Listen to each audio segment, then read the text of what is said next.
15 দিনে ইনশাল্লাহ সুন্দরভাবে শেষ হবে। হওয়ার পর কিছু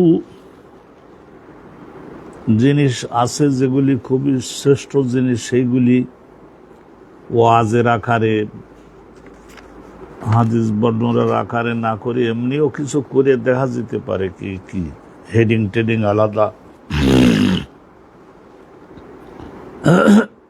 চটকদার হেডিং দিয়ে।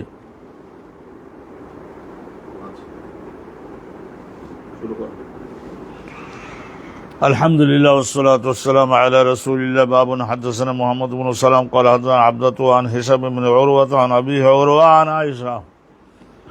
সম্মানিত দর্শক মণ্ডলী, আমরা তো কিতাবুল জিহাদের মধ্যে আছি। যারাই অঙ্গীকার চুক্তি ভঙ্গ করে এবং মুসলমান জাতির ক্ষতি সাধন জুলুমের ভিত্তিতে করবার চেষ্টা করে, তাদের বিরুদ্ধে অবশ্যই, তাদের বিরুদ্ধে যদি তারা শৃঙ্খলায় না ফিরে, তাহলে তাদের বিরুদ্ধে জিহাদের আইন আছে। একখানা হাদিস শুনুন। হাদাসানা মুহাম্মদ ইবনে সালাম, ইমাম বুখারী হুজুরের শিক্ষক, তার উস্তাদ হযরতে আবদা, তার উস্তাদ হিশাম ইবনে উরওয়া। হিশামের উস্তাদ তো তার নিজের বাপ উরওয়া ইবনে জুবাইর, তিনি আয়েশা সিদ্দিকা থেকে। তো এটা আমরা গতকালকের আংশিক একটু আলোচনা করেছিলাম। আজকের আপনাদের জন্য এটা দোহরাইয়ে দিলাম, দ্বিতীয়বার আলোচনা করে দিলাম। লাম্মা রাজা রাসূলুল্লাহ ইয়াউমাল খান্দাক, খন্দকের যুদ্ধ শেষ হলো, রাসূলুল্লাহ গৃহে ফিরে আসলেন। ওয়াদা সালাম, নিজের দেহের মধ্যে যে সমস্ত যুদ্ধের অস্ত্র পরিধান করা ছিল সেগুলো নামিয়ে রাখলেন। ওয়াগতাসালা, গোসল করলেন। ফাআতাহু জিবরিল, জিবরিল ফেরেশতা আসলেন। ওয়াকাদ আসাবা রাসাহু আল গুবারু, জিবরাইল ফেরেশতা যখন আসলেন, দেখা গেল জিবরাইল ফেরেশতার মাথার চুলে, গোপে, দাড়িতে, এই সমস্ত জায়গায় ধুলো বালি একেবারে ঢেকে ধরেছে। আর একটা বক্তব্য হলো এই যে নবী করিম সাল্লাল্লাহু আলাইহি ওয়াসাল্লাম তার দেহের মধ্যেও এইভাবে ধুলাবালি এগুলি সমস্ত আবরণের মতো হয়ে গেছিল মাথার চুলে। ওয়াকালা, জিবরাইল ফেরেশতা বললেন যে ওয়াদাআতা সিলাহ, হে আল্লাহ নবী, আপনি যুদ্ধের অস্ত্র খুলে রাখলেন। ফাওয়াল্লাহি মা ওয়াদাআতু, আমি এখন যুদ্ধের অস্ত্র এখনো খুলে রাখিনি। ফাকালা রাসূলুল্লাহ, রাসূলুল্লাহ তখন বললেন, যুদ্ধের অস্ত্র পরিধান করে থাকবার জন্য যে বলছেন আপনি, এখন তো খন্দকের যুদ্ধ তো শেষ, এখন আবার কোন লড়াইতে যেতে হবে? কলা হাহুনা, তখন রসুল হযরত জিবরাইল ফেরেশতা বললেন, হাহুনা, এখানে আছে, কাছে আসো। আওমা ইলা বনি কুরাইজা, বনু কুরাইজার বসবাসের অঞ্চলের দিকে ইশারা করলেন। কলা তাম্মাজান আয়েশা সিদ্দিকা বলেন, ফাখারাজা ইলাইহিম রাসূলুল্লাহ, রাসূলুল্লাহ সাল্লাল্লাহু আলাইহি ওয়াসাল্লাম তাড়াতাড়ি আবার আসরের নামাজ পড়ে তারপরে অস্ত্র এবং যুদ্ধের পোশাক পরিধান করে বনু কুরাইজার গোত্রের বসবাসের এলাকার দিকে অশ্বারোহী হয়ে চলে গেলেন। জিবরাইল ফেরেশতা রাসূলুল্লাহকে নিয়ে গেলেন। আর নবী পাক সাহাবাগণকে হুকুম দিলেন যে তোমরা যে যেখানে আসো ওই বনু কুরাইজার ওখানে গিয়েই তোমরা আসরের নামাজটা পড়বা, ওখানে গিয়ে পড়বা। তো সাহাবায়ে কেরাম অনেকেই এমন করলেন যে সেখানে অশ্বারোহী হয়ে গিয়ে নামাজ আদায় করলেন। পথে দেখা গেল যে সূর্য ডুবেও গেছে, তারপরেও নবী যেহেতু বলেছেন বনু কুরাইজার এলাকায় গিয়ে আসর পড়বা, তো রাস্তায় ওনারা আসরের নামাজ পড়েনি নাই, ওখানে গিয়ে তারপরে পড়েছেন। আলহামদুলিল্লাহ, নবীর বিধান মতো তো ঠিকই আছে। দ্বিতীয় আর একখানা বাব আমরা শুনে নিচ্ছি। বাবু ফদলে কৌলিল্লাহ তাআলা, আল্লাহ পাক রব্বুল আলামিনের কোরআন শরীফে একটা বক্তব্য আছে, ওয়ালা তাহসাবান্নাল্লাযিনা কুতিলু।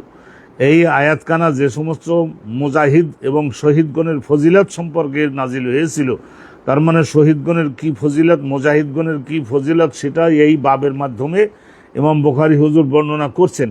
আল্লাহ রাব্বুল আলামিন বলেছেন, ওয়ালা তাহসাবান্নাল্লাযিনা কুতিলু ফি সাবিলিল্লাহ, আল্লাহর বিষয়গুলি প্রতিষ্ঠা করতে গিয়ে যারা নিহত হয়, কাফেরদের হাতে শহীদ হয়, জীবন দেয়, জীবন কোরবানি করে, হে জীবিত মুসলমানগণ, তোমরা এই ধারণাও করো না যে তারা সকলে নিহত হয়ে মৃত্যুবরণ করেছে, তুচ্ছতা তাচ্ছিল্যতা সহ তারা মরে শেষ হয়ে গেছে, এরকম মনে করিও না। বাল হুম আহিয়াউন, তারা সকলেই জীবন্ত আছে, জীবন্ত আছে। ইনদা রব্বিহিম, আল্লাহ পাক রব্বুল আলামিনের নিকটে তারা মহাসম্মানের সঙ্গে আছে। ইউরজাকুন, তাদেরকে আল্লাহর পক্ষ থেকে এখন রিজিক প্রদান করা হয়, সকালে নাস্তা, দুপুরের খানা, রাতের খানা, এগুলো তো সব তাদেরকে দেওয়া হচ্ছে। ফারিহিনা বিমা আতাহুমুল্লাহু মিন ফাদলিহি, আল্লাহ পাক রব্বুল আলামিন তাদের কর্মফল হিসেবে যে পুরস্কার দিয়েছেন, তাছাড়াও আল্লাহ সন্তুষ্ট হয়ে নিজের পক্ষ থেকে অতিরিক্ত যে অনুগ্রহ তাদেরকে দান করে চলেছেন, সেগুলি প্রাপ্ত হয়ে তারা সকলে মহা আনন্দে আনন্দিত, মহা আনন্দে আনন্দিত। আল্লাহ পাক রব্বুল আলামিন শহীদগণকে আল্লাহ যে পরকালে মর্যাদা দান করেন, সুযোগ সুবিধা দান করেন, সেইগুলির ফজিলাত দান করেন, সেগুলির আলোচনা এই আয়াতে আছে শেষ পর্যন্ত। ইলা কাউলিহি, শেষ পর্যন্ত আয়াতটা হলো এই, ওয়ান্নাল্লাহা লা ইউদিউ আজরাল মুমিনিন, মুমিনিন কামিলিন যারা হয়ে জগৎ থেকে যেতে পারবে, তাদের কোনো একটা কর্মের পুরস্কারকে আল্লাহ পাক রব্বুল আলামিন বিনষ্ট হতে দেন না, বরং সেগুলি বৃদ্ধি করতে থাকেন। তাইলে এখানে এবার হাদিসখানা শুনে নিন যে এই আয়াতখানা কাদের সম্পর্কে নাজিল হয়েছিল। যাদের সম্পর্কেই নাজিল হয়ে থাকুক, হার জমানার শহীদগণের সম্পর্কে এই আয়াত বলবৎ। শুধু একদল শহীদের সম্পর্কে একটা ঘটনায় যারা শহীদ হয়েছিলেন তাদের ব্যাপারে নির্দিষ্ট নয়, হার জমানাতে যারা শহীদ হবে তাদের সকলের বেলায় এই আয়াত বলবৎ। ইমাম বুখারী হুজুরের শিক্ষক ইসমাইল ইবনে আব্দুল্লাহ, তার শিক্ষক ইমাম মালিক, তার শিক্ষক ইসহাক ইবনে আব্দুল্লাহ ইবনে আবি তালহা, তার শিক্ষক আনাস বিন মালিক। কয়লা দাআ রাসূলুল্লাহ একবার সাল্লাল্লাহু আলাইহি ওয়াসাল্লাম ডাক দিলেন মানে দাআ রাসূলুল্লাহ একবার দোয়া করেছিলেন। এই দাআ ফেল মানে ক্রিয়া, এই দাআ মানে দোয়া করেছিলেন রাসূলুল্লাহ। এরপরে যদি আলা থাকে তাহলে বিরুদ্ধে ধ্বংসের জন্য, যোগ্য শাস্তি দেওয়ার জন্য দোয়া রাসূলুল্লাহ করে দিয়েছিলেন। আলাল্লাযিনা কাতালু, ওই সমস্ত লোকদের বিরুদ্ধে যারা শহীদ করেছিল, যারা হত্যা করেছিল, আসহাবা বি'রি মাউনা। এই যে মাউনা মানে সাহায্য, সহায়তা। ওই এলাকায় পানির কূপ খনন করেছিল ওই এলাকার লোকদের পূর্বপুরুষেরা, যে এখান থেকে তৃষ্ণার্ত পথিকরা পানি পান করবে। বিরাট একটা দিঘি খনন করেছিল, 100 গজ বাই 100 গজ, প্রচুর গভীর, প্রচুর পানি উঠত। ওখান থেকে বালতি দিয়ে পানি নিয়ে ঘর্মাক্ত, ক্লান্ত, শ্রান্ত পথিকরা পানি খেয়ে তৃষ্ণা নিবারণ করবেন, এই উদ্দেশ্যে সেই বেরে মাউনা, ওই যে সাহায্যের পানির কূপের পাশে তারা কি করেছিল, বসবাস করত। সেখানে প্রায় 50,000-এর মতো লোক ছিল। তা সেখানকার লোকেরা একবার রাসূলুল্লাহর কাছে এসেছিলেন, এসে বলেছিলেন যে আমাদের এলাকায় বহুত লোক ইসলাম কবুল করবে, আপনি ইসলামের বিশেষজ্ঞ ধরনের শিক্ষক পাঠান। তো তাদের সঙ্গে রাসূলুল্লাহ চুক্তিবদ্ধ হয়েছিলেন যে তারা যে যাবে ওই এলাকায়, তো আর মুসলমান এখনো হয় নাই, তাদের ব্যাপারে নিরাপত্তার কতটুকু কি। তো ওই এলাকার নেতৃবৃন্দ সকলেই বলেছিল যে 16 আনা নিরাপত্তা আমরা দিলাম, আপনি কোনো দুশ্চিন্তা করবেন না। রাসূলুল্লাহ 70 জন সাহাবাকে পাঠিয়েছিলেন। তো নবী করিম সাল্লাল্লাহু আলাইহি সাল্লাম পাঠিয়ে দেন, তাহলে বদদোয়া করেছিলেন আলাল্লাযিনা, ওই সমস্ত লোকদের বিরুদ্ধে, কাতালু যারা হত্যা করে ফেলেছিল, আসহাবা বি'রি মাউনাতা। নবী করিম সাল্লাল্লাহু আলাইহি সাল্লাম পাঠিয়েছিলেন যে 70 জন সাহাবাকে আসহাব বলে রাসূলুল্লাহ সাহাবাগণ তাদেরকে বুঝিয়েছেন বি'রি মাউনা, ওই এলাকার সাহাবা বি'রি মাউনাতা সালাসিনা গাদাতান, 30 দিন সকালে ফজরের নামাজের পরে নবী করিম সাল্লাল্লাহু আলাইহি ওয়াসাল্লাম রুকুতে যাওয়ার আগে তাদের বিরুদ্ধে দোয়াটা করে নিতেন ধ্বংসের জন্য। আলা রিআইল, তারা কারা ছিল? আসহাবা কেন কাতালু, তারা শহীদ করেছিলেন, ওনারা শহীদ করেছিলেন। আলাল্লাযিনা কাতালু, তারা কারা ছিল? আসহাবা বি'রি মাউনা, ওই যে বি'রি মাউনার ওই এলাকার অধিবাসী তারা ছিল। এখানে ওই কাতালু ও রাসূলুল্লাহ সাল্লাল্লাহু আলাইহি ওয়াসাল্লাম দাআ এই ফেলের মফুল হচ্ছে এই আসহাবা বি'রি মাউনা। কতদিন দোয়া করছিলেন? 30 দিন সকালবেলা রুকুতে যাওয়ার আগে শেষ রাকাতে। রেইল তারা ছিল, রেইল একটা গোত্র, শাখা গোত্র, জাকওয়ান আর উসাইয়া। আসাতিল্লাহ ওয়া রাসূলুহু, তারা সকলে অবাধ্য হয়েছিল আল্লাহ পাক রব্বুল আলামিনের আইনের এবং আল্লাহর রাসূলের। ক্বালা আনাস বিন মালিক, হযরত আনাস বিন মালিক বলেছেন, উনজিলা ফিল্লাযিনা কুতিলু, এই আয়াত যে কোন আয়াত, ওয়ালা তাহসাবান্নাল্লাযিনা কুতিলু ফি সাবিলিল্লাহি আমওয়াতা, এই আয়াতখানা নাজিল হয়েছিল ওই সমস্ত লোকদের, শহীদগণের পক্ষে। কুতিলু, যাদেরকে শহীদ করে দেওয়া হয়েছিল, বি'রি মাউনা ওই অঞ্চলে। কোরআনুন কারআনাহু, তাইলে আনাস বিন মালিক বলছেন ওই আয়াতও নাজিল হয়েছিল। আর এই আয়াতও ছোট্ট একটু আয়াতের খণ্ড এখানে সামনে আছে। তাইলে কোরআন নাজিল হলো কারআনাহু। আনাস বিন মালিক বলেন আমরা কয়েকদিন, 8-10 দিন আমরা ওই আয়াতটা পাঠও করেছিলাম, তারপরে ওইটা আল্লাহ তাআলা আর পক্ষ থেকে জিবরাইল বলে গেলেন যে ওটা আর পড়া লাগবে না, কারণ ওই আয়াতের মর্ম এই সব আয়াতের মধ্যেও আছে। কোরআনুন, ওই যে উনজিলা কোরআনুন, কোরআনের একখানা আয়াত নাজিল হয়েছিল ওই শহীদগণের সম্মানে, কারানাহু, আমরা সেটা পড়তাম। সুম্মা নুসিকা, পরবর্তীতে স্থগিত হয়ে গেল, ওর তেলাওয়াতে স্থগিত হইল বাদু পরবর্তীতে। বাল্লিগো, সেই আয়াতটা ছিল এই বাল্লিগো কওমানা, বাল্লিগু কওমানা আন কাদ লাকিনা রব্বানা ফারাদিয়া আন্না ওয়া রাদিনা আনহু, এই আয়াতখানা ছিল। কওমানা, ওই শহীদগণ বলছেন যে পৌঁছে দিও সকলে হে ইমানদারেরা আমাদের এলাকার, আমাদের আত্মীয় স্বজন বন্ধু বান্ধব সকলের নিকটে, যে আন কাদ লাকিনা রব্বানা, আমরা শহীদ হওয়ার মাধ্যমে আমরা আমাদের আল্লাহ রাব্বুল আলামিনের সঙ্গে সম্মুখে এসে সাক্ষাৎ করতে পেরেছি। আল্লাহ তাআলা আমাদের কর্মে, আমাদের ভূমিকায় অনেক আনন্দ পেয়েছেন। ও রাদিনা আনহু, আল্লাহর আমাদিগকে যে পুরস্কার দিয়েছেন তাতে আমরাও খুব সম্মানিত এবং পুরস্কৃত হয়েছি। তাইলে আলহামদুলিল্লাহ রাব্বিল আলামিন, এই হাদিসখানার দ্বারা বোঝা গেল বেরে মাউনা, ওখানকার যারা অধিবাসী ছিলেন তাদের বিরুদ্ধে নবী করিম সাল্লাল্লাহু আলাইহি সাল্লাম দোয়া করেছিলেন। দাআ রাসূলুল্লাহ, রসুল দোয়া করেছিলেন আলাল্লাযিনা কাতালু, যারা হত্যা করেছিল। তারা কারা? যারা হত্যা করেছিল, ওই হত্যাকারী গণের ধ্বংসের জন্য। তারা কারা? আসহাবা বেরে মাউনা, ওই বেরে মাউনার এলাকার অধিবাসী কাফের বড় বদ ছিল তারা। তারা কারা? রেল, জাকুয়ার আর ওসাইয়া, আর এরকমভাবে আসহাবা বেরে মাউনা। আলহামদুলিল্লাহ, সুন্দরভাবে আমরা হাদিসখানা বুঝে গেলাম। এখন সামনের আর একখানা হাদিসে জেনে নিচ্ছি।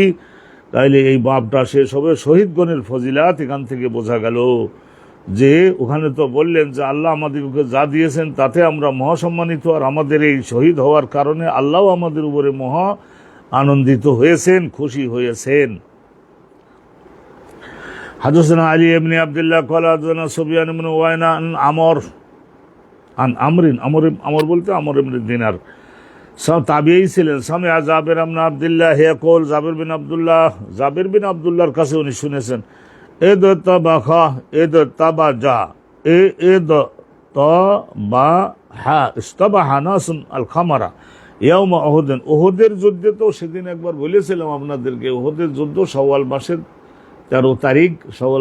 13 তারিখ ওনারা মদিনা থেকে বের হয়ে উহুদের রণক্ষেত্রে গিয়ে গমন করেছিলেন। তো ওইটা ইমাম জামাখশরী তাফসীরের কিতাবে লিখেছেন, ওইটা বুধবার ছিল। তো নবী করিম সাল্লাল্লাহু আলাইহি ওয়াসাল্লাম ইস্তাবাহা, ওই যাওয়ার সময় তখন তো আর মদ স্থায়ীভাবে হারাম নাজিল হয় নাই, হারামটা তখন আসে নাই হুকুমটা। তো সেই হিসাবে ইস্তাবাহা, ওনারা সকালে খাইছিলেন, কয়েকজন সাহাবা ওনারা খাইয়েছিলেন ইস্তাবাহা, সকালবেলা খেয়েছিলেন। নাসুন, একদল, ওই কয়েকজন খাইছিলেন আল খামারা, মদ, ইয়াউমা উহুদিন, উহুদের যুদ্ধের দিনে। সুম্মা কুতিলু, তারপরে আবার দেখা গেল যে তাদেরকে শহীদ হতে হলো। সোহাদা কুতিলু সোহাদা, তাদের নিহত হতে হয়েছিল, শহীদ হয়েছিলেন। তাইলে দেখা গেল যে আরে তখন তো মদ হারাম হয় নাই, তা সেই মদ যদি পেটের মধ্যে কিছু তার প্রভাব থেকেও থাকে, সেই অবস্থায় শহীদ হওয়ার ক্ষেত্রে তো কোনো বিঘ্ন হতে পারে না। ভালো করে বুঝবেন, এখানে কিন্তু শয়তান ওয়াসওয়াসা দেবে, বলে মদ খাওয়া অবস্থায় যুদ্ধের ময়দানে গিয়ে শহীদ হলো। তখন তো মদ খাওয়া হারাম হয় নাই, কেন উঠাচ্ছেন এই কথা? তাইলে শহীদ হলেন তারা যুদ্ধের ময়দানে গিয়ে। বুধবারে যদি গিয়ে থাকেন, বুধবারের দিন মনে করুন যে গেলেন, আলহামদুলিল্লাহ, শাওয়াল মাসের 13 তারিখ, তৃতীয়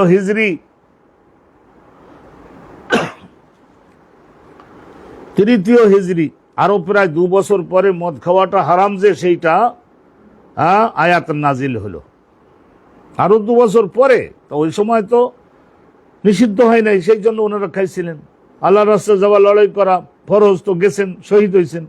পেটের মধ্যে যদি মদের কোনো প্রভাব থেকে থাকে, থাকবে, তাতে কোনো সমস্যা তো হয় নাই। ফাকিলা, তো এই হাদিসখানা, এই সনদের মধ্যে দেখছেন না যে আলী ইবনে আব্দুল্লাহ তার উস্তাদ সুফিয়ান ইবনে ওয়াইনা। ফাকিলা, তখন আলী ইবনে আব্দুল্লাহ জিজ্ঞাসা করলেন সুফিয়ান ইবনে ওয়াইনাকে, মিন আখিরে যালিকাল ইয়াউম, যেদিন ওনারা সকালে গেছিলেন, সকাল 10টার সময় ওহুদের পাহাড়ের ওখানে যে পজিশন নিলেন, তাহলে ওনাদেরকে কি শহীদ করা হয়েছিল ফি আখিরে যালিকাল ইয়াউম? ওই সকালবেলা খাইছেন, তো ওই দিনেই কি তাদের শহীদ করা হয়েছিল? ক্বালা লাইসা হাযা ফীহি, তো বলছে এই কথাটা হাদিসের মধ্যে নাই। ওই দিনের মধ্যেই কি তাদের শহীদ যদি করা হয়, তাহলে মদের হালকা পরিমাণে পেশাব আকারে বের হয়ে যদি নাও গিয়ে থাকে, পেটের মধ্যে কিছু থাকতে পারে।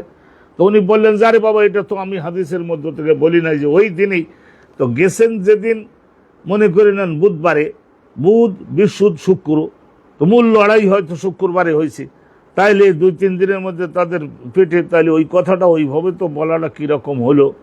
ইস্তাবাহা নাসুন আল খামারা ইয়াউমা উহুদিন সুম্মা কুতিলু শুহাদা, তখন মদ খাওয়াটা হারাম হয় নাই, সেই জন্য খাইছিলেন। ওনারা 2-10 জনে খেতে পারেন, একটু মনের মধ্যে তেজ আনবার জন্য, কিন্তু ক্ষতি তো বেশি, তো সেই জন্যই।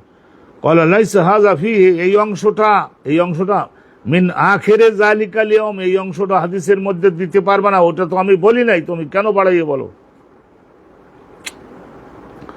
লাইসা হাযাল জুজ, এই অংশটা নাই, ফীহি মানে ফিল হাদিস। ওই মনে করো সকালবেলা মদ খেয়ে যদি উহুদের যুদ্ধের মাঠে গিয়ে থাকেন, তারপরে ওই দিনের মধ্যেই যদি তারা শহীদ হন, তাহলে বলা যাবে যে হ্যাঁ পেটের মধ্যে মদ নিয়ে শহীদ হয়েছেন, বলা যেতে পারে। কিন্তু ওই দিনের মধ্যেই তো এটা তো কথা নাই। যেদিন ওনারা সকালবেলা খেয়ে গেছিলেন, রওনা হয়েছিলেন মদিনা থেকে, ওই দিনের মধ্যেই তো তারা শহীদ হয়েছেন। আরো লড়াই তো শুরু হলো আরো প্রায় 2 দিন পরে। আগে পজিশন নিয়ে তার যুদ্ধের মাঠে থাকতে হয় না। এ সম্পর্কে আলহামদুলিল্লাহ কিতাবুল মাগাজি, ওখানে আমরা আরো ব্যাপকভাবে আলোচনা করব। এখানে বিস্তারিত ওহুদ যুদ্ধ তো তুলে ধরবো না। এখানে লাইসা হাযা ফীহি, ওই হাদিসের মধ্যে এইটা নাই। লাইসা হাযা ফিল হাদিস মারউইয়ান, হাদিসের মধ্যে এটা বর্ণিত হয় নাই। ফাকুতিলু শুহাদা, তাদের শহীদ বানানো হয়ে গেল, তারা নিহত হলেন শহীদ হিসেবে। মিন আখিরে যালিকাল ইয়াউম, ওই দিনের বিকেল বেলায়। সুফিয়ান সাউরি এই কথাটা অস্বীকার করলেন, খবরদার।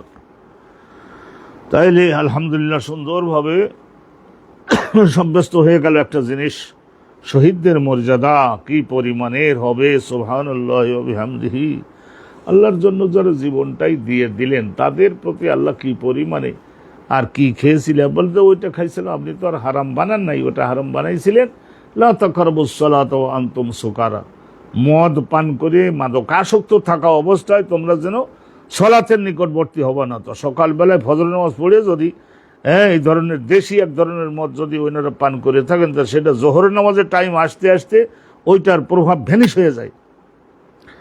আর একটা নতুন বাব শুরু করছে, বাবু জিল্লুল মালাইকা আলা শহীদ। একজন শহীদ যখন শহীদ হন, তখন জগতের মানুষেরা দেখে না, কিন্তু একজন শহীদের উপরে ফেরেশতাগণ নিজেদের ডানার সাহায্যে জগতের রৌদ্রটাও যাতে তার দেহে না লাগে, সেই জন্য ছায়া প্রদান করে থাকেন রহমতের ফেরেশতাগণ। বাবু জিল্লুল মালাইকা আলা শহীদ, শহীদের উপরে আল্লাহ রহমতের ফেরেশতাগণ ডানার সাহায্যে ছায়া প্রদান করে থাকেন। কি পরিমাণে মর্যাদা হয়ে যায় শহীদগণের। আবি ক্বালা সাদাকাত ইবনুল ফদল ক্বালা আকবারনা ইবনু ওয়াইনা সুফিয়ান ইবনু ওয়াইনা সামিআতু ইবনুল মুনকাদির মুহাম্মদ ইবনুল মুনকাদির আন্নাহু সামিআ জাবির ইবনে আব্দুল্লাহ আল আনসারী ইয়াকুলু। এই যে দেখুন, জাবির ইবনে আব্দুল্লাহ আল্লাহ নবী সাহাবী, উনি বলেন জি আবি ইলান নবী, আমার উহুদের যুদ্ধের দিনে শহীদ হওয়ার পরে আমার বাপকে আল্লাহ নবীর সম্মুখে আনা হলো। ওয়াকাদ মুসিলা বিহি, আমার বাপের দেহের মধ্যে নাক কেটে দিয়েছিল, ঠোঁট কেটে দিয়েছিল, হাতে পায়ের আঙ্গুল কেটে দিয়েছিল, এই সমস্ত করেছিল, জিভ কেটে দিয়েছিল, মশলা করা হয়েছিল, কাফেররা করেছিল। ওয়াউদিয়া বাইনা ইয়াদাইহি, এবং রাসূলুল্লাহ সম্মুখে আমার বাপের মরদেহ রাখা হলো। ফাযাহাবতু আকশিবু, তখন আমি আমার ওই কাপড় দিয়ে ঢাকা, তো আমি একটু আমার বাপের মুখটার ওখান থেকে কাপড়টা সরাই আমার বাপকে শেষবারের মতো দেখে নেওয়ার জন্য আমি একটু চেষ্টা করতে লাগলাম। ফানাহানি কওমি, আমার গ্রামের কিছু সংখ্যক লোক বারবার আমাকে, আমি যা বাপের মুখ দেখলে আর ওইভাবে ক্ষতবিক্ষত দেহ দেখলে আমি হয়তো সহ্য করতে পারবো না, সেই জন্য আমার নিষেধ করছিল, কাপড় সরাইও না, মুখ দেখো না, দেহ দেখো না। ওয়া সুমিআ সাউতু সাইহা, ইতিমধ্যেই আমি তো কাঁদতেছি, কিন্তু ওই সময় আরেকজন মহিলা ভীষণ শব্দ করে কান্দাকাটি করে, উঁচু শব্দে কান্দাকাটি করলো, শোনা গেল, সবাই শুনলো যে একজন মহিলা কান ফাকিলা।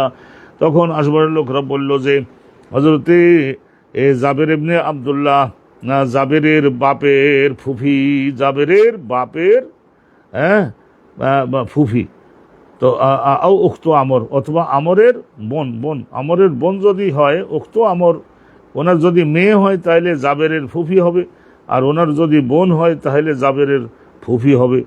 বোন আর ফুফি তো কিন্তু আসলে হলো ওই যে বোন, জাবেরের ভগ্নী, না বাপের বোন, জাবেরের বাপের বোন। ফকলা ফালিমা তাবকি, তখন রাসূলুল্লাহ বলেছিলেন ওই মহিলাকে, হ্যাঁ লিমা তাবকি, তুমি কাঁদো কেন?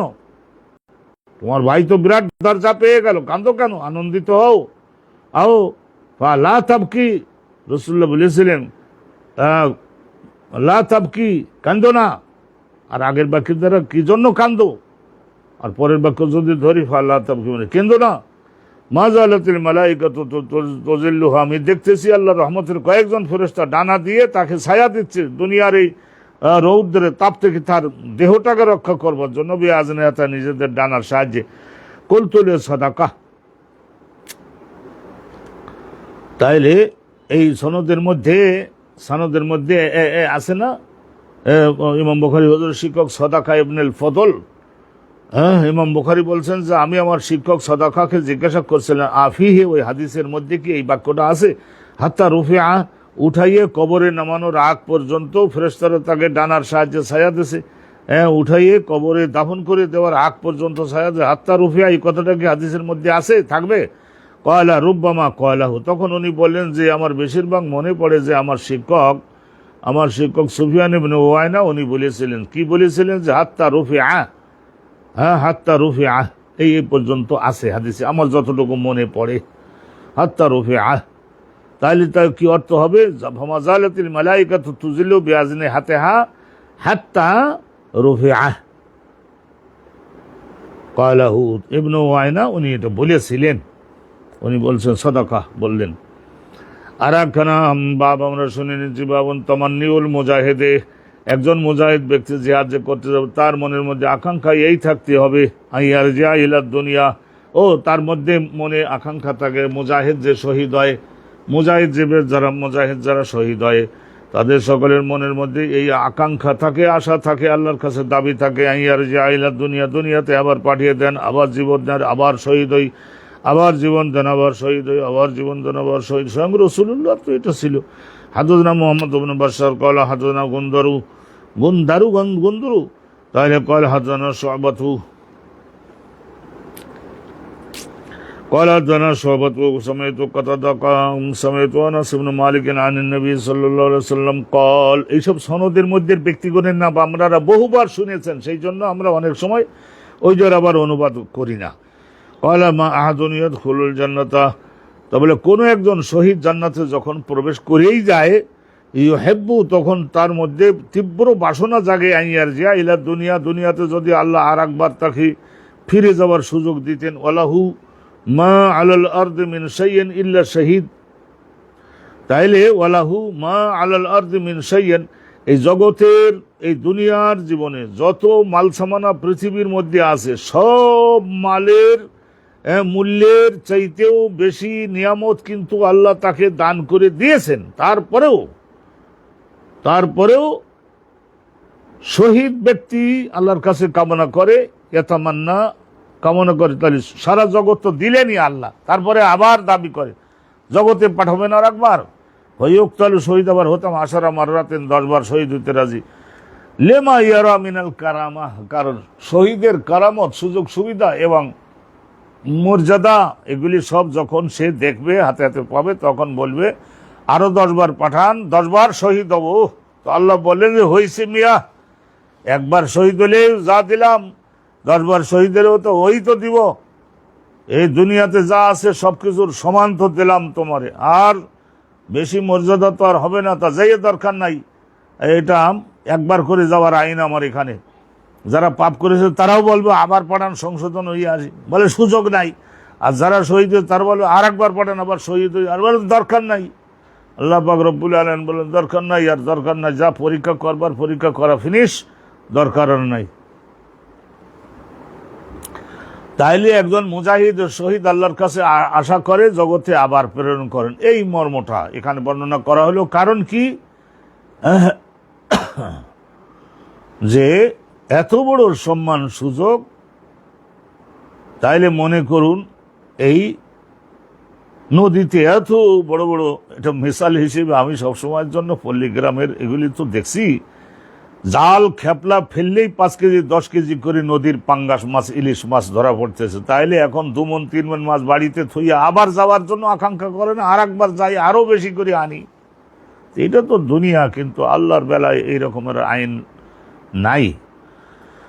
বাবুন আল জান্নাত তাহতা বারিকাতিস সুয়ুফ, নবী করিম সাল্লাল্লাহু আলাইহি সাল্লাম বলছেন, রাসূলুল্লাহর ভাষা, আল জান্নাত বেহেশত তাহতা বারিকাতিস সুয়ুফ, সাইফুন মানে ধারালো তলোয়ার, আর বারেকা মানে ঝনঝনানি, ঝনঝন শব্দ হয় না, কাফের শত্রু তো আপনার তলোয়ারের উপরে আঘাত করে, লোহায় লোহায় আঘাত লেগে এই ধরনের বিদ্যুৎ চমকে যায় এবং ঝনঝন শব্দ হয় তরবারি সমূহের ঝনঝনানি।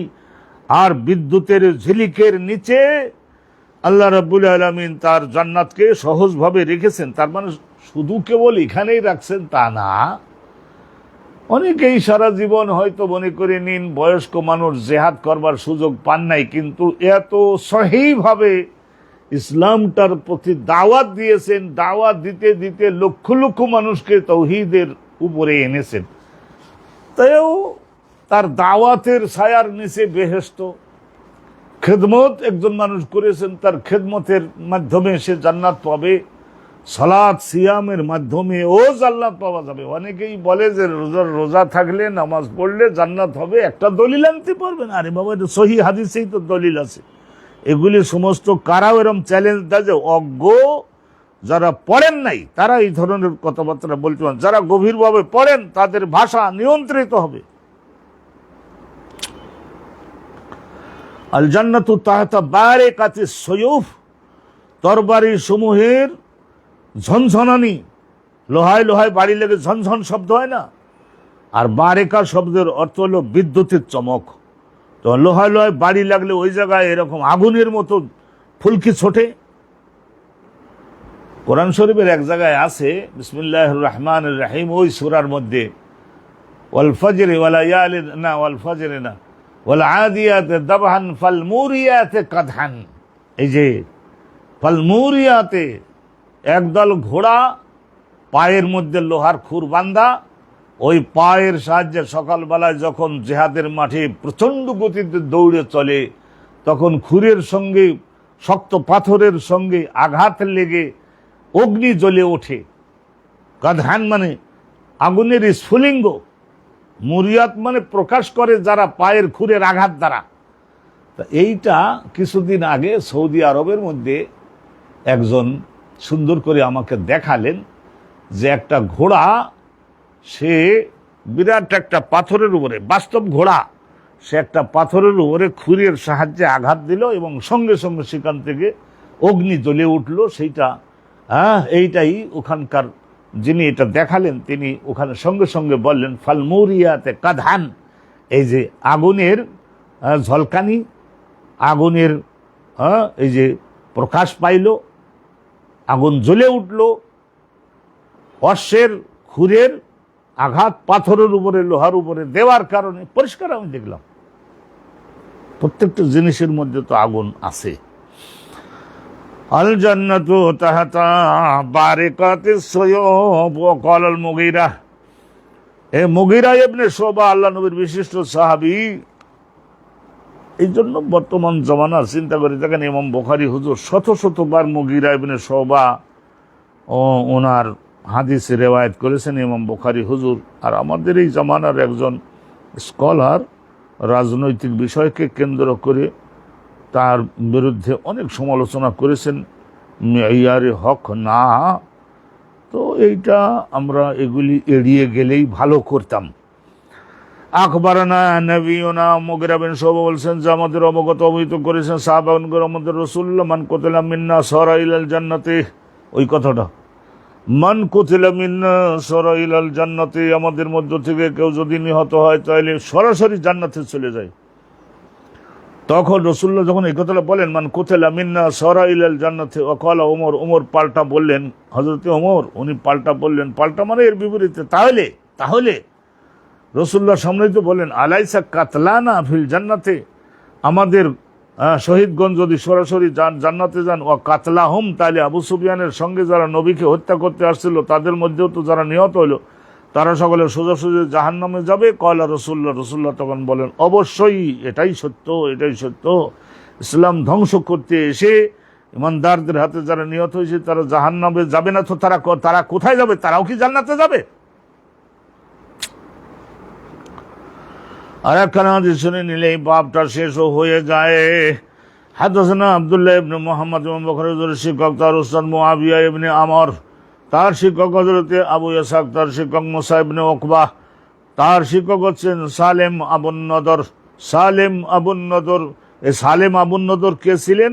ওমর ইবনে উবাইদুল্লাহ, ওমর ইবনে উবাইদুল্লাহর মাতুক। মাতুক মানে এককালে কিনে এনে স্বাধীন করে দিয়েছে। মাতুক, মাতুক মানে এতকুন মানে মুক্ত করা। ওয়াকানা কাতিবহু, পরবর্তীতে মুক্ত তো করে দিলেন, সালেমকে মুক্ত করে দিলেন এবং পরবর্তীতে ব্যক্তিগত সেক্রেটারি হিসেবেও রাখছিলেন, অনেক লেখাপড়া শিখেছিলেন তাকে। কয়লা, তিনি বললেন, কাতাবা ইলাইহি আব্দুল্লাহ ইবনে আওফা, কাতাবা ইলাইহি, লিখিত অবস্থায় ওনার কাছে দিয়েছিলেন। কার কাছে? সালেম আবুন নদরের নিকটে দিয়েছিলেন। কে দিয়েছিলেন? আব্দুল্লাহ ইবনে আবি আওফা, উনি একজন সাহাবী। আব্দুল্লাহ ইবনে আবু আওফা উনি দিয়েছিলেন, আন্না রাসূলুল্লাহ কল, আব্দুল্লাহ ইবনে আবি আওফা লিখিত অবস্থায় পাঠাইয়া দিলে সেটাও হাদিস। ওইটারে কি বলা হয়? মুনাওয়ালা। মুনাওয়ালা, এগুলির ব্যাখ্যা আমরা গোড়ায় দিয়েছি, প্রথমে ওই গোড়ার দিকে আমরা দিয়েছি মুনাওয়ালা। ইরসালে রাসূল, এই যে কেরাআতুল উস্তাজ আর কেরাআতুল তিলমিজ, মুনাওয়ালা আর ইরসালে রাসূল, চার পদ্ধতিতে আল্লাহ রসুলের বিষয়গুলি জগতে প্রচার করা আইনত গ্রহণযোগ্য। কাতাবা ইলাইহি আব্দুল্লাহ ইবনে আবি আওফা, ওনার কাছে লিখিত অবস্থায় পাঠিয়েছিলেন। মুখে বর্ণনা করেননি, কিন্তু লিখিত অবস্থায় পাঠিয়েছিলেন। ওই লিখিত বইয়ের মধ্যে, লিখিত ওই কাগজের মধ্যে কি ছিল? ইন্না রাসূলুল্লাহ কল, নিশ্চয় রাসূলুল্লাহ বলেছেন, ওয়া আলামু, হে জগতের ইমানদাররা সকলে জেনে রাখো, আন্নাল জান্নাতা তাহতা জিলালিস সুয়ুফ, নিশ্চয় আল্লাহর বেহেশত সহজে অর্জন করতে পারা যায় তলোয়ারের ছায়ার নিচে। তলোয়ারের ছায়ার নিচে আল্লাহর বেহেশত, তলোয়ারগুলির ছায়ার নিচে। তার মানে লড়াই করতে যেতে হবে, তলোয়ার উঁচু করে কাফেরদেরকে ইসলাম প্রচারে ও প্রচেষ্টায় যারাই বাধা দানকারী তাদের ধ্বংস সাধন করে দিতে হবে যুদ্ধের ময়দান থেকে। এখন তাবাহু, এই যে তাবাহু আল ওয়াসিয়ান আবি জিনাদি আন মুসা ইবনে উকবাতা, আন মুসা ইবনে উকবাতা,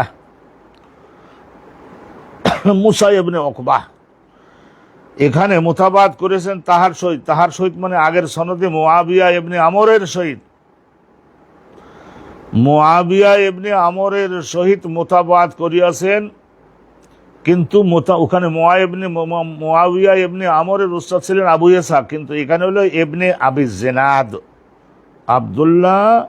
আব্দুল আজিজ ইবনে আব্দুল্লাহ আল আমিরি ইবনে আবি জিয়াদ আন মুসা ইবনে উকবা। আলহামদুলিল্লাহ। এরপরে আমরা সামনের বাবে গেলাম। বুঝতে পারছেন আপনারা? পরিষ্কার হয়েছে।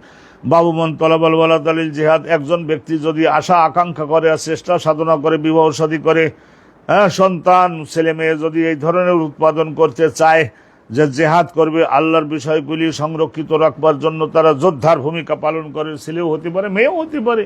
মেয়েরা তারা ইসলামের জন্য জেহাদ করতে পারে না, জেহাদ করতে পারে বিভিন্নভাবে। জেহাদের বিভিন্ন তরিকা আছে, শুধু কেবলই অস্ত্র নিয়ে লড়াই না।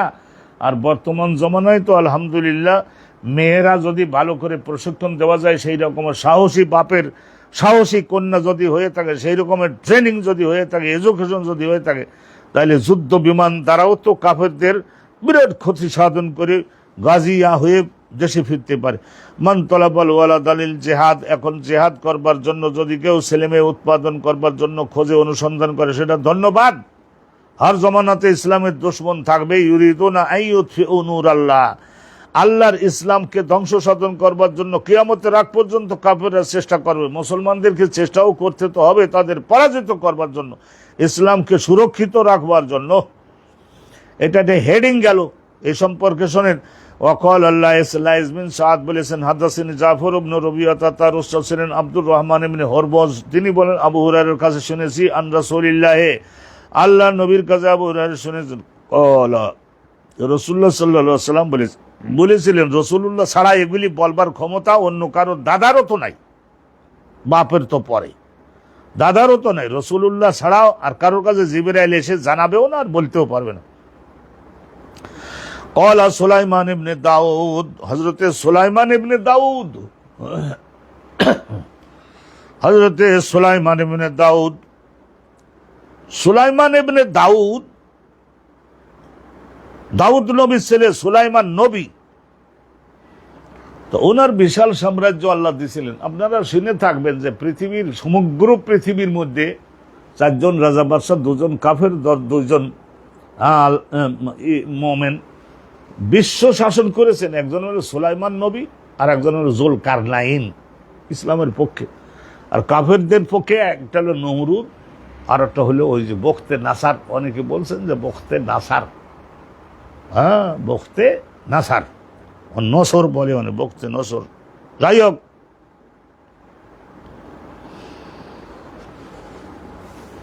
বখতে নাসার 4 জনের কথা তো বললাম।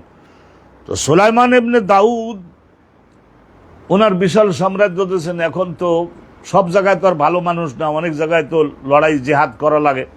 তো উনি আল্লাহর কাছে একবার নিয়ত করছে, আল্লাহ হ্যাঁ আমি চেষ্টা করব, তুমি না খেতে ফসল দিবা, হ্যাঁ তা তো সবাই জানে, কি তুমি চাও? হযরত সুলাইমান নবী বললেন যে আজকের সুলাইমান নবীর স্ত্রী ছিলেন 100 জন স্ত্রী, এবং বাকি ওই জমানায় স্ত্রী আর ওই যে এই ধরনের বান্দি ব্যবহার বাজার থেকে কিনে আনতে হতো, সেগুলো স্ত্রী বিবাহ করার চাইতে বেশি খরচ। ঘোষণা দিতে হতো যেটা আমার বান্দি আমি স্ত্রী হিসেবে ব্যবহার করব, খবরদার এর সঙ্গে আত্মীয়তা করবার জন্য কেউ চেষ্টারত হইও না, ঘোষণা দিতে হয়। তো সুযোগ সুবিধা অর্ধেক দিলে চলে। সুলাইমান ইবনে দাউদ একবার বলেছিলেন লা আতুফান্না লাইলাতা, আসলে মানুষের তো এগুলি গুনাহ না, কিন্তু ভুল। লা আতুফান্না লাইলাতা, লা আতুফান্না লাইলাতা আলা মিআতি ইমরাআতিন আও 99। উনি বললেন এই রাতে মানে এক রাতের মধ্যে আমি আমার 100 স্ত্রীর সঙ্গে মিলিত হব। এখন এইসব নিয়ে কথা উঠান যায় যে এক রাতে একজন পুরুষ কি 100 স্ত্রীর সঙ্গে একত্রিত হতে পারে? আরে বাবা, নবীগণের দেহের মধ্যে আল্লাহ এরকম ক্ষমতা প্রদান করে থাকেন। আনাস বিন মালিক বলেছেন না, রাসূলুল্লাহ দেহে আল্লাহ সর্বকালের সর্বশ্রেষ্ঠ শক্তিশালী 30 জন যুবকের ক্ষমতা আল্লাহ নবীর দেহের মধ্যে আল্লাহ দিয়েছিলেন। আরে হেলিয়া নামক আর একখানা হাদিসের কিতাব আছে, ওর মধ্যে আছে আবু নাঈম ফিল হেলিয়া, হেলিয়া কিতাবের মধ্যে আছে 40 জন। যদি প্রয়োজন পড়ে তাহলে আবার অনেকে তো কথা বাড়াইছেন, বলছে যে এই জগতের শক্তিশালী 40 জন যুবকের ক্ষমতা, তাইলে আলহামদুলিল্লাহ তো সম্ভব। লা আতুফান্না লাইলাতার মুআজিজা থাকে, নবীদের মুআজিজা থাকে। এইসব বিষয় নিয়ে হাদিসে সহিহ বুখারীর হাদিস, ব্যাগা করবেন না। নবী করিম সাল্লাল্লাহু আলাইহি সাল্লাম বলেছেন, আর সহিহ বুখারীতে মধ্যে হাদিস, এইগুলা নিয়ে বিতর্ক তৈরি করে আমাদের কোনো লাভ হবে? হ্যাঁ, কিক মেরে দেবে, এবার মাঠের বাইরে চলে যাবেন। লা আতুফান্না লাইলাতা, আজকের আগামী রাতে ভালো করে খেয়ে দিয়ে প্রস্তুতি নিয়ে তারপরে বলে লা আতুফান্না লাইলাতা, আজকের আমি একত্রিত হব আলা মিআতি ইমরাআতিন, ওনার স্ত্রীর সংখ্যা ছিল 100 জন। 100 জন আসলে হলো 100 জন মানে ওই একজন কম ছিল, তো ওই জন্যই আর একজন বিবাহ করবার জন্য উনি খুঁজেছিলেন না যে 100। উদ্দেশ্য কি? উদ্দেশ্য হলো ওই যে বংশ বাড়াবে এবং আলহামদুলিল্লাহ তারা মুজাহিদ হবে। ইসলামের বিশাল বড় সমগ্র পৃথিবীতে তার শাসন আল্লাহ তাআলা দান করেছিলেন। তার সেই জন্যই আলা মিআতি ইমরাআতিন, 100 জন স্ত্রীর সঙ্গে মিলিত হব, অথবা 99 জন। তা 99 জন এর সঙ্গে মিলিত হব। কুল্লুহুন না, তাদের সবাই তাতি বে ফারেস, একজন সন্তান আমার জন্য গর্ভে আল্লাহ দিবেন। তাতি বে ফারেস, অশ্বারোহী হবে। ইউজাহিদু ফি সাবিলিল্লাহ, আল্লাহর পথে জিহাদকারী হবে তারা সকলে।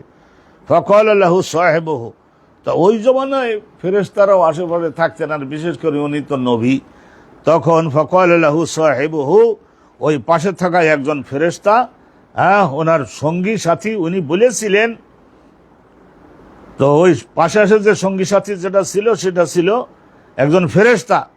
আবার অনেকে বলছে জিবরাইল, অনেকে বলছে মিকাইল, যে থাকুক একজন ফেরেশতা বা একজন অ্যাডভাইজারও হতে পারে। কইছিলেন যে কুল ইনশাআল্লাহ, ইনশাআল্লাহ বলেন।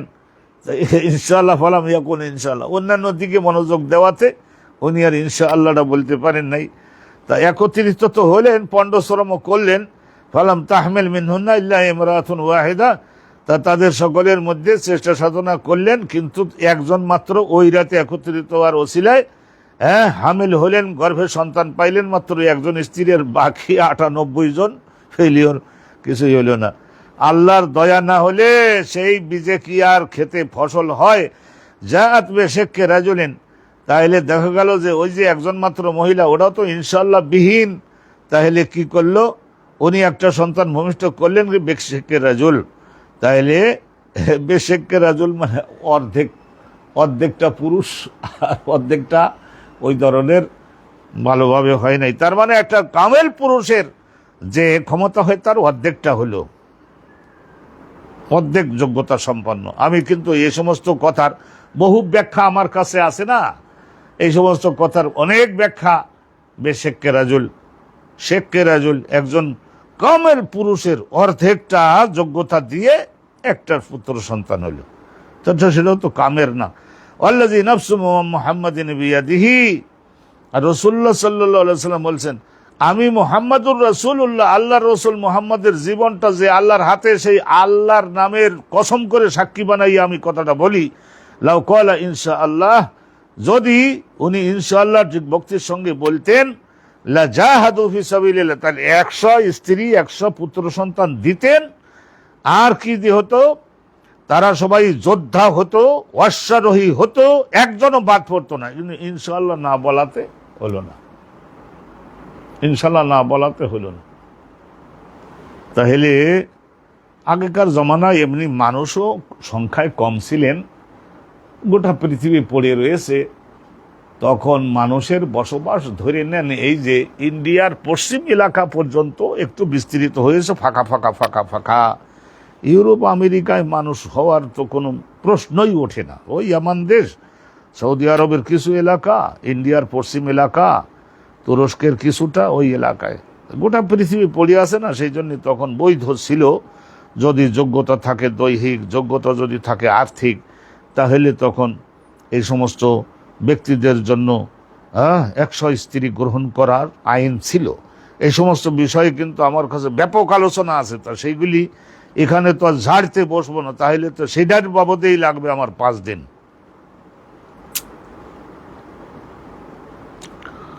তাইলে বোঝানো হলো যে জেহাদের জন্য, ইসলামের প্রতিরক্ষাকারী সুরক্ষাকারী হবে, সেই জন্য বেশি বেশি সন্তান নেওয়ার জন্য প্রত্যেক মা বাপকে অবশ্যই চেষ্টা করা উচিত। জগতে এবং পরকালে রাসূলুল্লাহ বলেছেন, আমার জন্য গৌরব এবং মর্যাদা বৃদ্ধিকারী যেন হয়, বেঈমান যেন না হয়, ইহুদি নাসারার গোলাম যেন না হয়, বদ চরিত্রবান যেন না হয়। এই ইমানদার দ্বারা এরকম চেষ্টা করতে হবে। আলহামদুলিল্লাহ রাব্বিল আলামিন। আর একখানা বাবে যাচ্ছি, বাবুনা শাজাআতু ফিল হারবি ওয়াল জুবান, লড়াইয়ের ময়দানে দুঃসাহসিক হতে হবে। প্রত্যেকটা ইমানদারকে, যোদ্ধাকে দুঃসাহসী হতে হবে। ওয়াল জুবান, জুবান মানে ভীরু কাপুরুষ হওয়া, খুব নিন্দার জিনিস। ইসলামে একজন মুজাহিদের ভীরু কাপুরুষ হওয়া খুব নিন্দার জিনিস। ভীরু কাপুরুষ হওয়া খুব নিন্দার বিষয়। নিন্দা করি আমরা। হাদিস কেন শুনুন। হাদাসানা আহমদ ইবনে আব্দুল মালিক, আহমদের আব্দুল মালিক ইবনে ওয়াকিদ, আহমদ ইবনে আব্দুল মালিক ইবনে ওয়াকিদ ইমাম বুখারী হুজুরের শিক্ষক, ইনি তার শিক্ষক হাম্মাদ ইবনে যায়েদ, তার শিক্ষক সাবিত, তার শিক্ষক সাবিতুল বানানি। আনাস বিন মালিক উস্তাদ কয়লা কান নবী সাল্লাল্লাহু আলাইহি ওয়াসাল্লাম, রাসূলুল্লাহর বিষয়ে হযরত আনাস ইবনে মালিক বলেন, আহসানান নাস, নবী করিম সাল্লাল্লাহু আলাইহি ওয়াসাল্লাম দৈহিক পৃথিবীর মধ্যে যত মানুষ অতীতে জন্মগ্রহণ করেছেন, কিয়ামত পর্যন্ত যত মানুষ জন্মগ্রহণ করবে, তাদের সকলের মধ্যে সবচাইতে আকর্ষণীয় দৈহিক গঠনের অধিকারী ছিলেন আমার নবী পাক ওয়াসজান্নাস। আর মানব জাতির মধ্যে যত সাহসী যোদ্ধা সেনাবাহিনীর প্রধান জেনারেল জন্মগ্রহণ করেছেন, আর জান্নাস সকলের মধ্যে সবচেয়ে সাহসী ছিলেন আমার নবী ওয়াজওয়াদান্নাস। আর নিজের মালিকানাধীন ধন সম্পদগুলি জনগণের মধ্যে আনন্দের সঙ্গে সবচাইতে বেশি দানশীল এবং সবচাইতে বেশি এ ধরনের বিলিয়ে দিতে সক্ষম, তাইলে সেটাও ছিলেন আমার নবী। ওয়ালাকাদ ফারেগা আহলুল মদিনা ওয়াকাদ ফাজে আহলুল মদিনা। আনাস বিন মালিক বলেন, একবার মদিনা মুনাওয়ারায় গভীর রাতে একটা সংবাদ রটে গেল যে বিদেশের শত্রুরা বোধহয় মদিনাতে আক্রমণ করে দিয়েছে।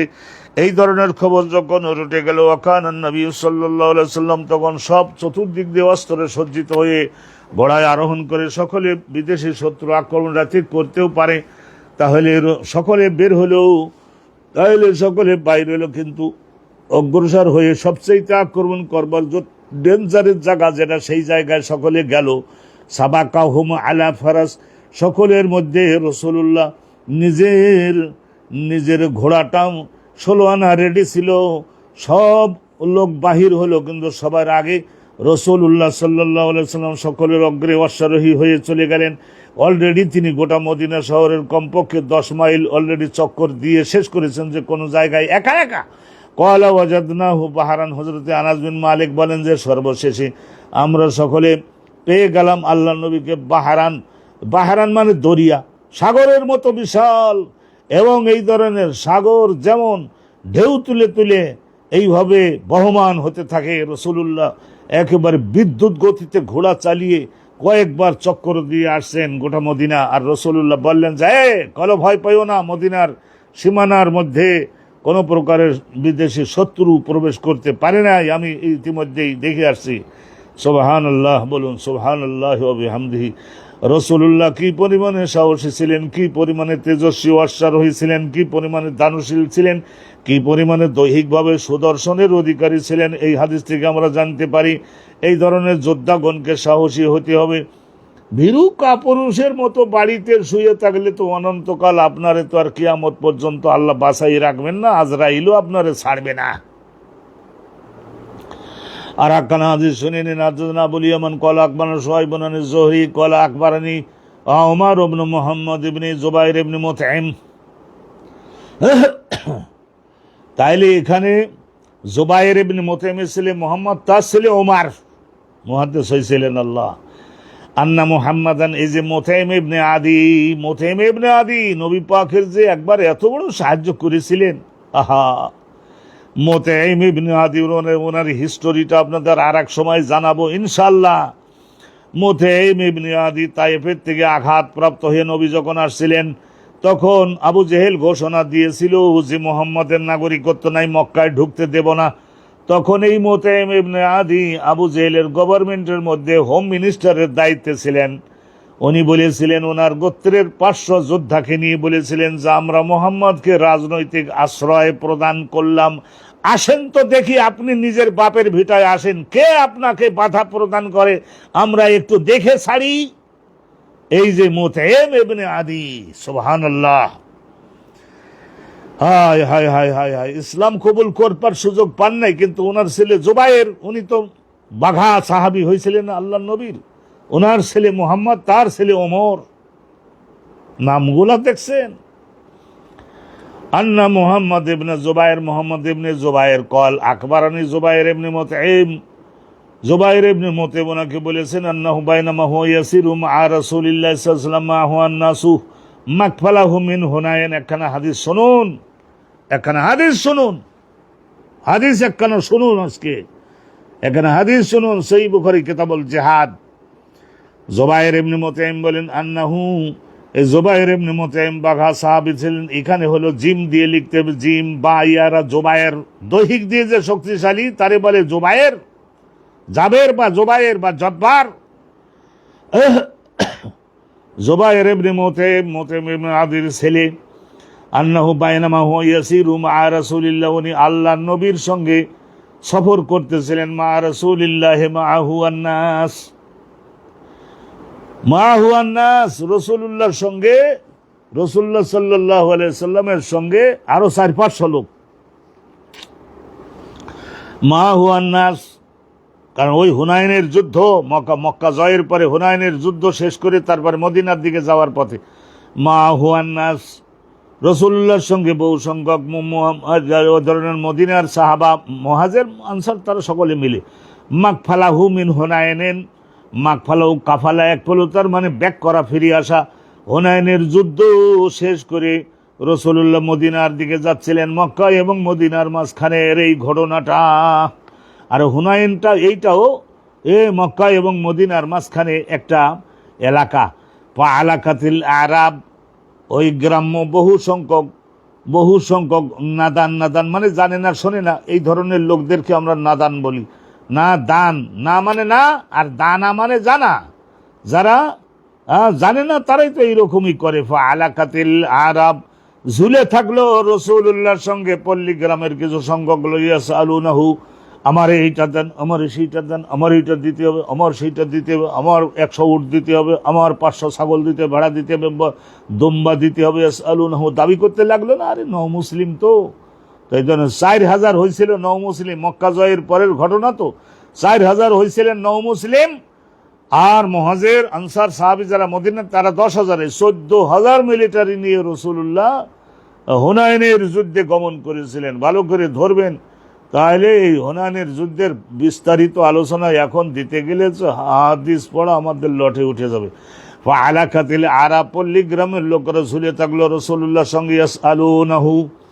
ইয়াসআলুনাহু, নবী করিম সাল্লাল্লাহু আলাইহি ওয়াসাল্লামের কাছে এটা ওটা দাবি করছে। হাত্তা ইয়াদাররুহু ইলা শাজারা, শেষ পর্যন্ত নবী করিম সাল্লাল্লাহু আলাইহি ওয়াসাল্লামকে ঠেলতে হুজুর এটা দেন, সেটা দেন, এইরকম ওদের সঙ্গে কথা বলবেন না কি সঠিক রাস্তা খুঁজবেন।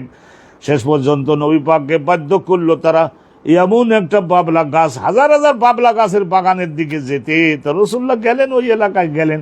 ফাখাতাফাত রিদাহু, তাইলে ওই সমস্ত বাবলা গাছের ডালগুলি এতটুকু নুয়ে পড়েছে, নবী পাক সাল্লাল্লাহু আলাইহি ওয়াসাল্লামের গায়ের উপরের যে চাদরটা, রেদা মানে উপরের চাদরটা রেদা বলে, আর নিচেরটাকে ইজার বলে, তা রেদাটা ওই গাছের কাঠার সঙ্গে একবার আটকে গেল।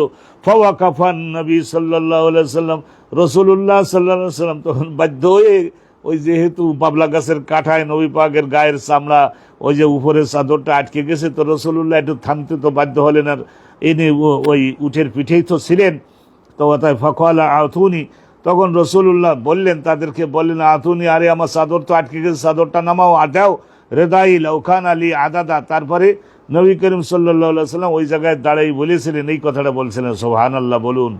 রাসূলুল্লাহ আজওয়াদান্না, সবচেয়ে বড় দানশীল এবং দানবীর যে নবী ছিলেন, পৃথিবীর কোন রাজা বাদশাহ নিজের ব্যক্তিগত মাল এইভাবে বিলাই দিয়ে এমটি হ্যান্ড হয়ে জগতের থেকে যায় শুনি নাই।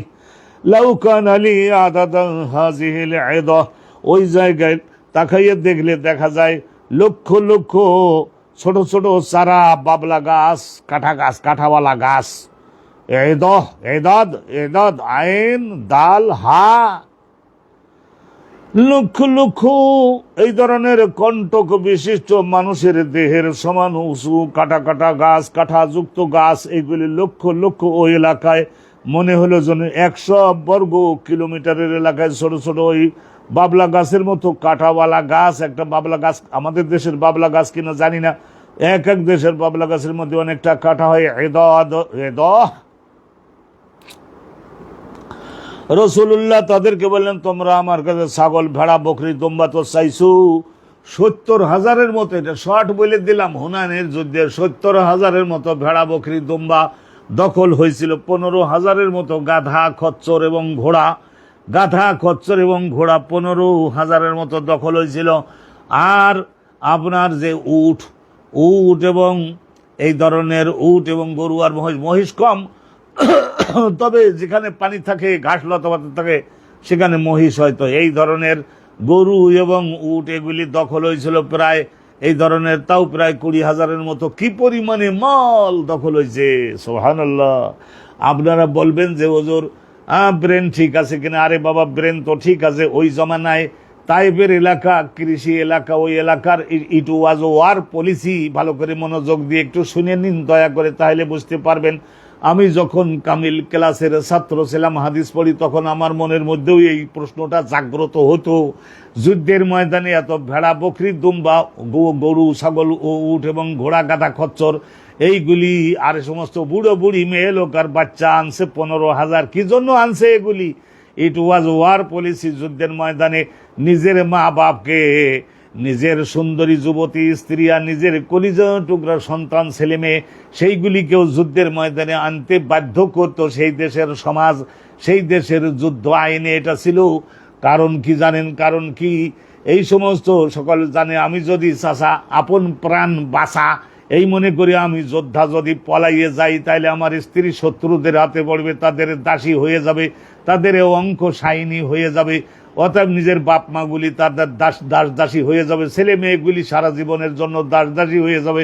একজন যোদ্ধার দেহে এই ধরনের রক্ত থাকা অবস্থায় কোন যোদ্ধা নিজের মা বাপকে শত্রুর হাতে ফেলে, স্ত্রীকে শত্রুর হাতে ফেলে, নিজের ছেলে মেয়েদেরকে দাসী বানিয়ে দিয়ে নিজের জীবন বাঁচাবার জন্য যুদ্ধের ময়দান থেকে পলাইয়ে যাবে না।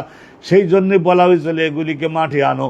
আর যাইয়ে পলাইয়ে খাবে কি? সমস্ত ভেড়া, বকরি, দুম্বা, গরু, ছাগল, উট, গাধা, খচ্চর, ঘোড়া, যে সব কিছুকে আনতে বলা হলো। মাল বলতে যা, স্থানান্তরযোগ্য মাল বলতে যা, সব কিছু এখানে আনতে বাধ্য করা হয়েছিল।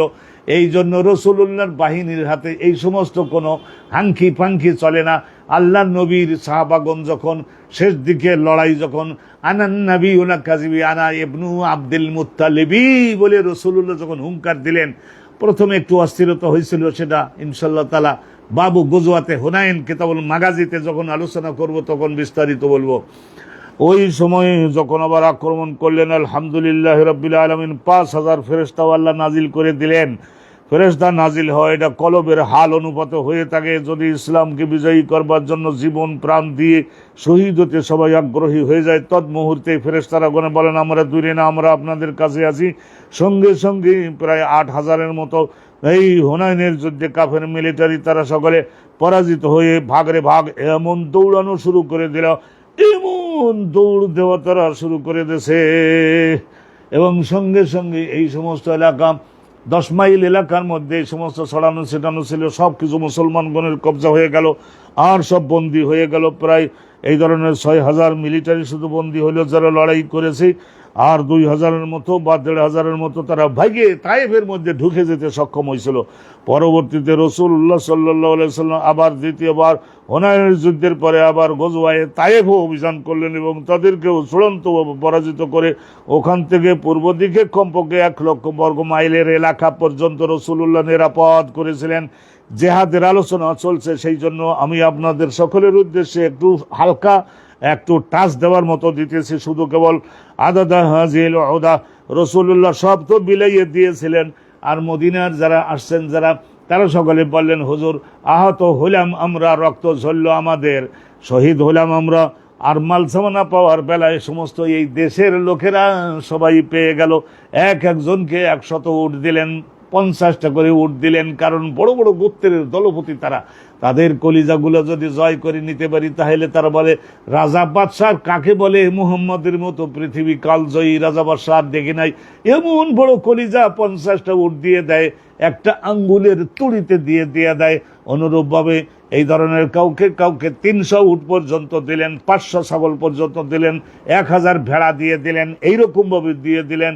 কারণ কি? তালিফান লিকুলুবিহিম, তাদের কলবগুলোকে জয় করবার জন্য।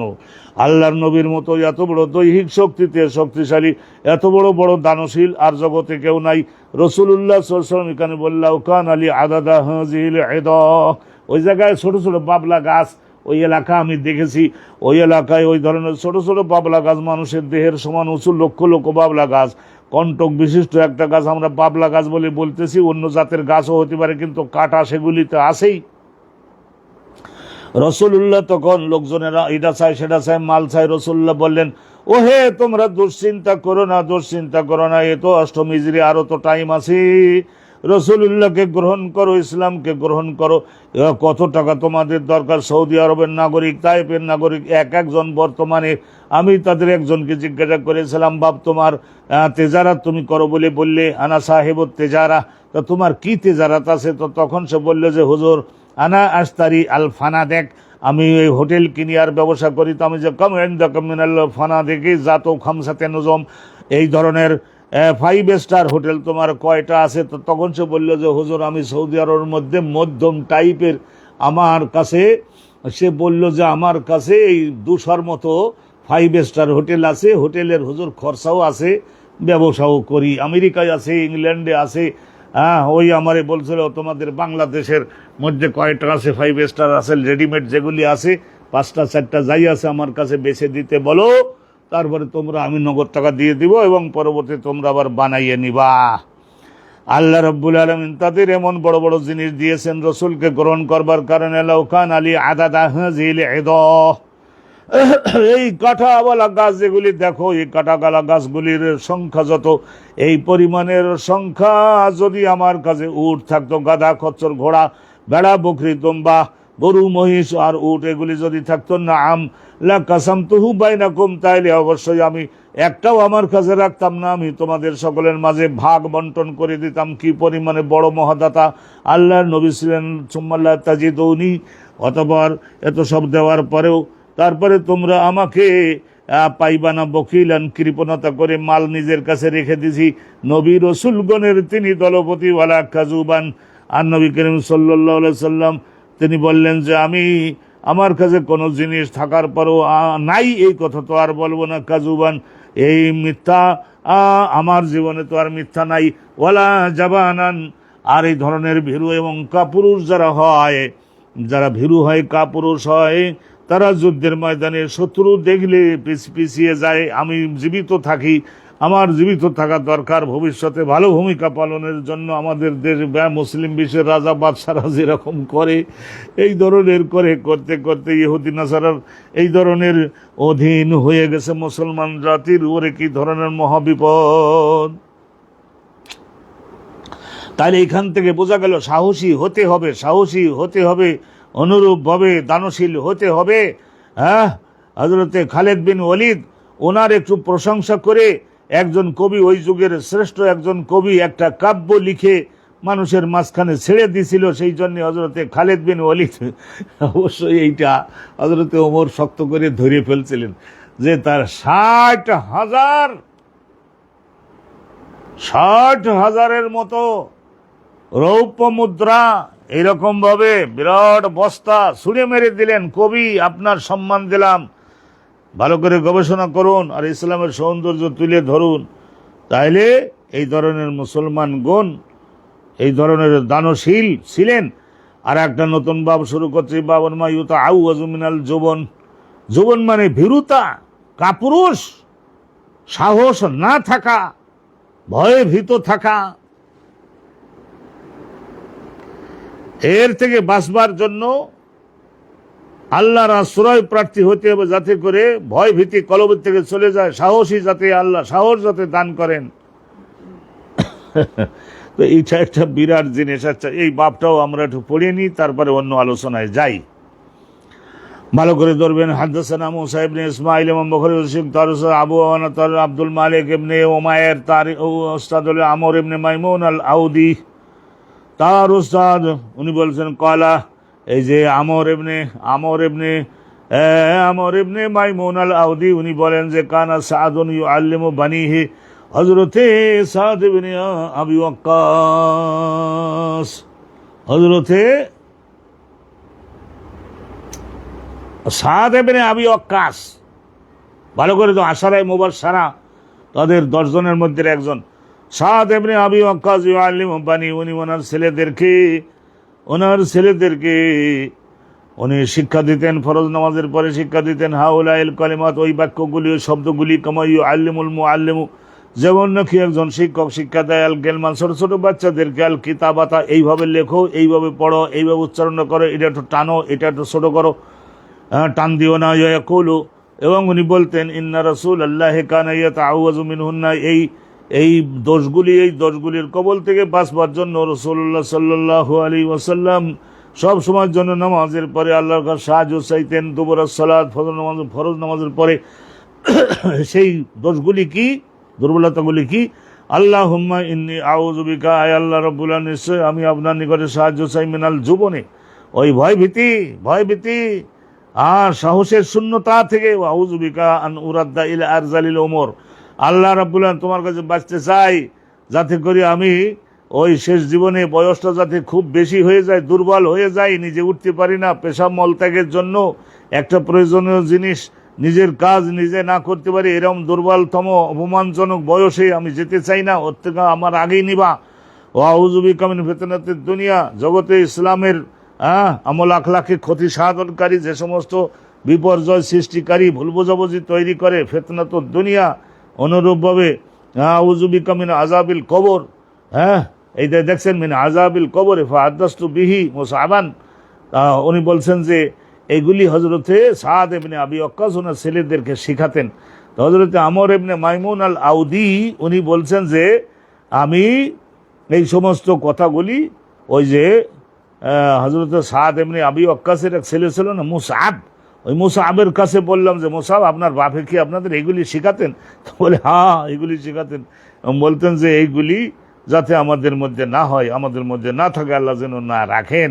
তাহলে বোঝা গেল এগুলি হলো একটা দুর্বল পৌরুষধারী লোকের এগুলি আলামত, দুর্বল। এই ধরনের দুর্বল মুসলমান দ্বারা তো জগতে ইসলাম কায়েম হওয়াটা একটু কঠিন। একটা বাঘ দেখলে, ছাগলের পাল, ভেড়ার পাল, দুম্বার পাল কি দৌড়ায়। সদ্দাকাহু, ফিলিস্তিনের গাজ্জার মুসলমানগণের দেখলেন না আজকের ৬০-৭০ হাজারের মতো তারা শহীদ হলো, ৮০,০০০-এর মতন আহত হলো, ৭০,০০০-এর মতো বাড়িঘর ধ্বংস হলো, গেছে তারা, এলাকা ছেড়ে যায় না। ইহুদ নাসারারা পরাজিত হয়েছে, আল্লাহ তাদের কিয়ামত পর্যন্ত সেখানে যেন প্রতিষ্ঠিত রাখেন, এই দোয়া আমরা হাদিসের দর্শের মাহফিল থেকে করি। আর একখানা হাদিস শুনিনি, আদান মুসাদ্দাদ কলাদান মুআতামির সামিতু আবি মুআতামির, বলছে ওনার বাবার নাম সুলাইমান ইবনে তুরখান, সুলাইমান ইবনে তুরখান তাবেঈ ছিলেন এবং বিশিষ্ট বিজ্ঞানীও ছিলেন, চিকিৎসা বিজ্ঞানী ছিলেন সুলাইমান ইবনে তুরখান। মুসাদ্দাদুন কলাদান মুআতামির সামিতু আবি, সামিতু, ওনার বাপ বলছেন যে আমি আপনার মালিকের কাছে কয়লা কান নবী রাসূলুল্লাহ সাল্লাল্লাহু আলাইহি ওয়াসাল্লাম ইয়াকুল, নামাজের পরে বলতেন আল্লাহুম্মা ইন্নী আউযু বিকা মিনাল আজজি, আজজ মানে সক্ষমতা আর অক্ষমতার কবল থেকে, আলসামির কবল থেকে, ভীরুতা এবং সাহসহীনতা, শূন্যতার কবল থেকে, আর এই ধরনের বার্ধক্য, মারাত্মক বার্ধক্য, এইগুলির কবল থেকে তোমার বাঁচবার জন্য তোমার সাহায্য চাই। আউযু বিকা মিন ফিতনাতিল মাহিয়া ওয়াল মামাত, আল্লাহ জীবদ্দশায় যে সমস্ত ফিতনা আর মৃত্যুর পরের যে সমস্ত ফিতনা, কবরের ফিতনা, আরে এগুলি নবী পাক সাল্লাল্লাহু আলাইহি সাল্লাম বলতেন যে শিখাবার জন্য, বিশ্ব মানবকে শিখাবার জন্য। ও আউযু বিকা মিন আযাবিল কবর, কবরের আযাবের কবল থেকে তোমার কাছে বাঁচতে সাহায্য চাই। এগুলি সব শিখাবার জন্য, উম্মতকে শিখাবার জন্য।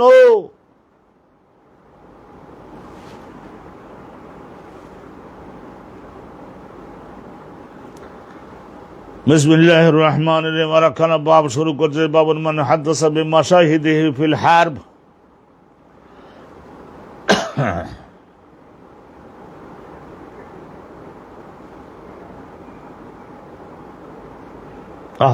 এই হাদিস ইনশাল্লাহ আসতেছে, ওহদের যুদ্ধের আলোচনা বোধহয় আপনারা পাবেন।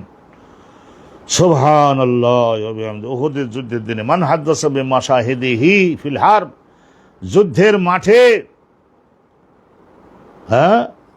যে পরিস্থিতি, পরিবেশ পরিস্থিতি, রাসূলুল্লাহর পাশে থাকছিলেন। কলাহু আবু ওসমান, আবু ওসমান আন-নাহদি আন সাদ ইবনে আবি ওয়াক্কাস থেকে আবু ওসমান আন-নাহদি হাদিস বর্ণনা করেছেন না, যুদ্ধের মাঠের ময়দানে রাসূলুল্লাহ কিরাম নির্ভীক থাকতেন। সুবহানাল্লাহ, একটা ইঞ্চিও এদিক ওদিক হতেন না।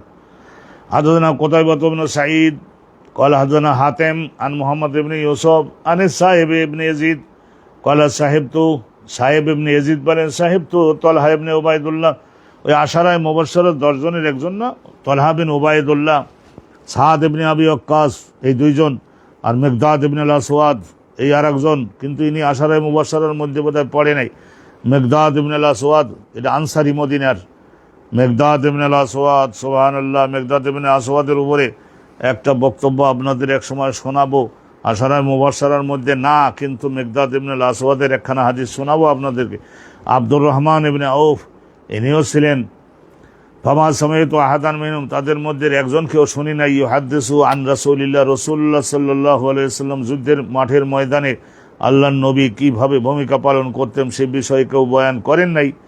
হ্যাঁ, কিন্তু আমি শুনেছি তলহা বিন উবাইদুল্লাহ, ওই যে গেছে তলহা বিন উবাইদুল্লাহ, বাবারে বাবা, ওনাকে বলা হয় না যে জীবন্ত শহীদ, দেহের মধ্যে ওই ধরনের প্রায় 90টার মতো তীরের আঘাত, তরবারির আঘাত, বর্ষার আঘাত, এই সমস্ত আঘাত বেশিরভাগ বুকের মধ্যে, দেহের সামনের অংশে। তার মানে বোঝা গেল নিজের দেহকে রক্ষার জন্য চেষ্টা করে নাই, পালাবার চেষ্টা করেন। সামিয়তু তলহা ইউহাদ্দিসু আন ইয়াউমি উহুদ, উনি বর্ণনা করেছেন ওহুদের যুদ্ধের দিনে রাসূলুল্লাহকে শেষ করবার জন্য একজন অগ্রসর হয়ে আসে, আর সাহাবারা ঢাল তলোয়ার দিয়ে ঠেকাতে না পেরে নিজের দেহকে সেই তলোয়ারের সামনে, এই জন্য রাসূলুল্লাহ বলতেন যে শহীদান হাইয়ান, জীবন্ত শহীদকে যদি কেউ দেখবার চাও, জীবন্ত শহীদ, তাইলে এই যে দেখো আমার তলহা বিন উবাইদুল্লাহ। পরে সব ক্ষত আল্লাহ নবীর দোয়ায় ভালো করে দিয়েছিলেন, বহুদিন পর্যন্ত হায়াতে ছিলেন। হযরত আলী রাদিয়াল্লাহু তাআলা আনহুর খেলাফত পর্যন্ত হায়াতে ছিলেন, জীবন্ত শহীদ। উনি উহুদের যুদ্ধের দিনে রাসূলুল্লাহর পাশে কিভাবে ভূমিকা পালন করেছিলেন এই বুখারী শরীফের মধ্যেই তো আছে। আলহামদুলিল্লাহ রাব্বিল আলামিন। এগুলি আপনাদের সকলের সম্মুখে আমরা আলোচনা করব। আজকের এই পর্যন্ত রাখবো, আজকের এই পর্যন্তই রাখবো, কারণ এখন ওই যে আয়াত আছে উজুবুন নাফির ওয়া মা ইয়াজিবু মিনাল জিহাদ ওয়ান নিয়্যাহ, এই যে নিজের ঘরবাড়ি থেকে জিহাদের ডাক আসলে বের হওয়া যে ফরজ হয়ে যায় মুসলমানদের উপরে, আর জেহাদ করা যে ফরজ, জেহাদের নিয়ত সবসময় দিলে না রাখলে যে মুনাফিক হয়ে মরতে হবে, এই সব বিষয়ের ইনশাআল্লাহ তাআলা আলোচনা সামনে আছে। তো এই দ্রুত গতিতে টাইম যা আছে হয়তো 4-5 মিনিট বলা যায়, তো 4-5 মিনিটে তো আর আমরা শেষ করতে পারবো না। ইনশাআল্লাহ আগামীকাল আপনার দাওয়াত দিয়ে রাখলাম, ভালো করে একটু মনোযোগ দিয়ে সকলে বসেন। আর একটু বললাম তো আপনাদের অনুরোধ করে যে একটু ব্যাপকভাবে প্রচারটা করে দেন। আল্লাহর রহমতে তা তো আমরা করবেন না, তা তো আপনারা করবেন না, এটা আল্লাহ তাআলাই আমাদের যাই ভাগ্যে রাখছেন, আল্লাহ মঞ্জুর করুন। আসসালামু আলাইকুম রহমতুল্লাহি ওয়া বারাকাতুহু।